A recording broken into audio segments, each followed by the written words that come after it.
क्या penny stock में invest करना सेफ है या रिस्की है? जी देखें, पेनी स्टॉक्स में इन्वेस्ट कभी भी नहीं करना चाहिए, सिवाय इसके कि वो पेनी स्टॉक जिसके अंदर कोई अगर ग्रोथ स्टोरी है, कोई कंपनी का कोई टर्न अराउंड है, उसके फाइनेंशियल्स का कोई टर्न अराउंड है,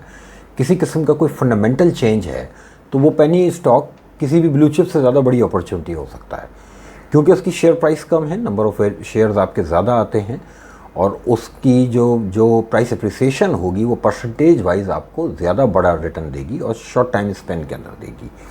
तो बात यह है कि अगर किसी न किसी फंडामेंटल की बेस पे काम किया जाए तो पेनी स्टॉक भी फंडामेंटल की बेस पे अगर है तो ज़रूर करना चाहिए, लेकिन अगर विदाउट फंडामेंटल तो ब्लू चिप में भी काम नहीं करना चाहिए। स्टॉक मार्केट में जितने शेयर लिस्टेड होते हैं वो एक अपॉर्चुनिटी ही होते हैं उस वक्त जब आप उनके किसी न किसी बेसिस के ऊपर, किसी फंडामेंटल के ऊपर उसके ऊपर काम करें।